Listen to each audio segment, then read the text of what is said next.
পরবর্তী প্রশ্ন এসেছে যে রাজবাড়ির গোয়ালন্দে নুরাল পাগলা নামের এক ব্যক্তি নিজেকে যে ইমাম মাহদী দাবি করত, তার মৃত্যুর পরবর্তী সময়ে তাকে তার যে কবরস্থ করা হয়েছে সেই কবরের বিষয়ে দুটি অস্বাভাবিক ঘটনার জন্ম দেওয়া হয়েছে। একটি হলো সাধারণ মাটির স্তর থেকে অনেক উঁচুতে বেদি তৈরি করে, প্রায় 8 ফিট উঁচুতে বেদি তৈরি করে সেখানে তাকে কবর দেওয়া হয়েছে এবং তার কবরকে কেন্দ্র করে ঘর নির্মাণ করা হয়েছে। এবং সবচেয়ে বড় আপত্তিকর বিষয় হলো সেটিকে মুসলমানদের প্রাণের যে ঘর, আল্লাহ রাব্বুল আলামিনের যে বাইতুল্লাহ শরীফ, আল্লাহর ঘর, সেই কাবা শরীফের আকৃতিতে সেখানে সেই ঘর নির্মাণ করা হয়েছে, যাকে কেন্দ্র করে সেখানকার স্থানীয় আলেম সমাজ এবং ধর্মপ্রাণ মুসলমানরা সেই ধরনের এই আপত্তিকর, শরীয়ত গর্হিত এবং ইসলামের জন্য অবমাননাকর এই কার্যক্রমকে বন্ধ করার জন্য অনেক পদক্ষেপ গ্রহণ করেছেন। প্রশাসন সহ সেখানে তার কবরকে সাধারণ মুসলমানদের বা সাধারণ মানুষের কবরের মতো করে দেওয়ার জন্য তাদেরকে আহ্বান জানিয়েছেন এবং তার কবরকে কেন্দ্র করে বাইতুল্লাহ শরীফের আকৃতিতে, কাবা শরীফের আকৃতিতে যে ঘর নির্মাণ করা হয়েছে সেটিকেও নির্মূল করার জন্য আহ্বান জানানো হয়েছিল। কিন্তু দুর্ভাগ্যজনকভাবে সেখানকার শান্তিপ্রিয় এবং আলেম সমাজের দায়িত্বশীল এই আহ্বানে প্রশাসন অথবা যারা এই অপকর্মের সাথে জড়িত তারা যথাযথভাবে সাড়া দেয়নি, যার প্রেক্ষিতে বিক্ষুব্ধ সাধারণ মুসলমানরা তারা এই ঘটনার বিহিত করতে গিয়ে সেখানে বাইতুল্লাহর আকৃতিতে, কাবা শরীফের আকৃতিতে নির্মিত সেই ঘর সেটা নির্মূল করে দেয়, ভেঙে গুড়িয়ে দেয়। শুধু সেখানেই তাদের প্রতিবাদ ক্ষান্ত থাকেনি, বরং সেই কবর থেকে মৃত ব্যক্তির লাশকে উত্তোলন করে আগুন দিয়ে পুড়িয়ে দিয়েছে। তো এই ধরনের ব্যাপারে শরীয়তের বিধান অথবা এই ঘটনার বিশ্লেষণ জানতে চাওয়া হয়েছে। আমরা সুস্পষ্ট ভাষায় বলতে চাই যে এইভাবে একজন ব্যক্তির কবরকে কেন্দ্র করে সেখানে কাবা শরীফের আদলে ঘর নির্মাণ করা অথবা ভূপৃষ্ঠের মাটির স্তর থেকে এত ঊর্ধ্বে উত্তোলন করে সেখানে কবর দেয়া, এটি সম্পূর্ণরূপেই ইসলামী শরীয়তের বিরোধী কার্যকলাপই শুধু নয়, বরং ইসলামী শরীয়তের সাথে চরম অবমাননাকর কার্যকলাপ।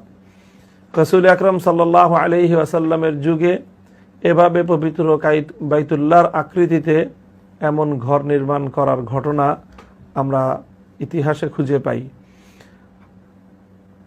এই ইয়ামানে জুল খালাসা নামে একটি ঘর, যেটিকে তারা কাবাতুল ইয়ামানিয়া নাম দিয়ে তেমন একটি ঘর নির্মাণ করেছিল এবং সেই ঘরকে কেন্দ্র করে শরীয়ত গর্হিত অনেক ধরনের কার্যকলাপের আখড়া বসিয়েছিল। আল্লাহ রসুল সাল্লাল্লাহু আলাইহি ওয়াসাল্লাম হযরত জারির ইবনে আব্দুল্লাহ আল বাজালি রাদিয়াল্লাহু আনহুকে সেখানে প্রেরণ করেছিলেন এবং আল্লাহ নবী তাকে বলেছিলেন যেন সেই ঘরের এই শরীয়ত গর্হিত কার্যকলাপের অশান্তি থেকে যেন আল্লাহ নবীকে পরিত্রাণ দান করা হয়। হযরত জারির তার সঙ্গী সাথীদেরকে নিয়ে সেই জুল খালাসা নামক ইয়ামানি কাবার ঘরকে তিনি শুধুমাত্র গুড়িয়ে দিয়েই ক্ষান্ত হননি, বরং তিনি সেই ঘরকে আগুন দিয়ে পুড়িয়ে ছারখার করে দিয়েছিলেন, ভস্মীভূত করে দিয়েছিলেন, যেই ঘটনা আল্লাহ রসুল সাল্লাল্লাহু আলাইহি ওয়াসাল্লামের হৃদয়কে প্রশান্ত করেছিল। কাজী সেই জায়গা থেকে কাবা শরীফের আকৃতিতে নির্মিত ঘরকে ভেঙ্গে গুড়িয়ে দিয়ে এবং সেখানে অগ্নিসংযোগ করার ঘটনাটি, এটি অবশ্যই মুসলমানদের ইমানি জজবা এবং তাদের ইমানি যে ক্ষোভ, সেই ক্ষোভেরই বহিঃপ্রকাশ। কাজেই সেটাকে নিন্দা জানানোর কোনো বিষয় নয়। তবে একজন নিহত ব্যক্তির লাশকে অগ্নিসংযোগ করার বিষয়টি যখন আসবে, তো সেই বিষয়ে শরীয়তের সাধারণ বিধান হলো, হাদিসের মধ্যে আল্লাহ রসুল সাল্লাল্লাহু আলাইহি ওয়াসাল্লামের বর্ণনা এসেছে যে কোনো কাউকে আগুন দিয়ে পুড়িয়ে শাস্তি দেওয়ার বিধান বা আগুন দিয়ে পুড়িয়ে দেওয়ার বিধান কোনো প্রাণীকে, এটি ইসলামে পরিপূর্ণরূপে নিষিদ্ধ। একমাত্র আল্লাহ পাক রব্বুল আলামিনই মানুষকে অথবা পাপীদেরকে এবং অপরাধীদেরকে আগুন দিয়ে পুড়িয়ে শাস্তি দেওয়ার অধিকার রাখেন, যেটা তিনি পরকালে জাহান্নামের আগুনে করবেন। এছাড়া কোনো প্রাণী অথবা কোনো মানুষকে আগুনে পুড়িয়ে মারার নিষেধাজ্ঞা রয়েছে হাদিসের মধ্যে সুস্পষ্ট ভাষায়। সেই জায়গা থেকে বলা যায় যে এই ধরনের একজন যে কোনো ব্যক্তিরই মরদেহকে আগুনে পুড়িয়ে দেওয়ার বৈধতা ইসলামী শরীয়তের মধ্যে নেই। তবে এখানে যেই ঘটনা ঘটেছে সেই ঘটনাকে কেন্দ্র করে বাইতুল কাবা শরীফের আকৃতিতে নির্মিত এই যে শরীয়ত গর্হিত কাজের যে আখড়া, সেই আখড়াকে গুড়িয়ে দেওয়া এবং সেই ঘরকে আগুন দিয়ে পুড়িয়ে দেওয়া, এটার মধ্যে তেমন কোনো আপত্তিজনক কিছু নেই।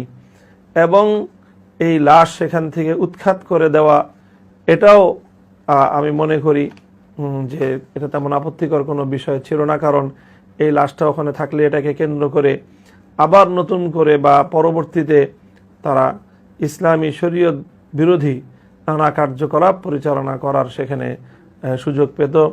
সেই ব্যক্তি ইমাম মাহদি হিসাবে নিজেকে দাবি করে সেও বড় ধরনের অপরাধী হিসেবেই নিজেকে চিহ্নিত করে গিয়েছে। কাজেই সেই ব্যক্তি কোনোভাবেই কারো অনুসরণীয় বা সম্মানের পাত্র হতে পারে না।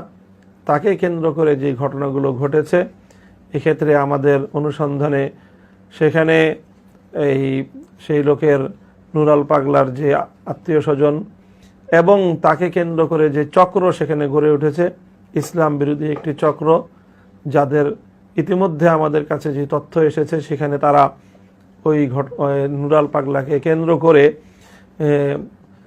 মানে খ্রিস্টবাদ প্রচারণার একটা তৎপরতার কথাও গণমাধ্যমে প্রচারিত হয়েছে। অর্থাৎ সার্বিকভাবে বলা যায় যে রাজবাড়ির এই ঘটনা, এটি ইসলামের বিরুদ্ধে একটি গভীর ষড়যন্ত্র ছিল, মুসলমানদের ঈমান এবং আমল নষ্ট করার একটি অপতৎপরতা ছিল। কাজেই সেটার বিরুদ্ধে আলেম ওলামা, ইসলামী নেতৃবৃন্দ নিয়মতান্ত্রিক উপায়ে প্রতিবাদ জানানোর পরেও স্থানীয় প্রশাসন যথাযথ পদক্ষেপ গ্রহণ করতে ব্যর্থ হওয়ায় সাধারণ মানুষের ক্ষোভ এটা তাদেরকে এই গোটা নুরাল পাগলাকে কেন্দ্র করে গঠিত তার সকল আস্তানাকে গুড়িয়ে দিয়েছে। কাজেই এর যে দায়, এটা অবশ্যই এই সংশ্লিষ্ট এই ধরনের ঘর এবং ইসলামকে অবমাননাকর এই কার্যকলাপ যারা পরিচালনা করেছে, এর দায় তাদের এবং অবশিষ্ট দায়টুকু প্রশাসনের এবং সরকারের। যথাযথ সময় যথাযথ পদক্ষেপ গ্রহণ করলে পরিস্থিতি এত দূর পর্যন্ত গড়াতো বলে আমরা মনে করি না।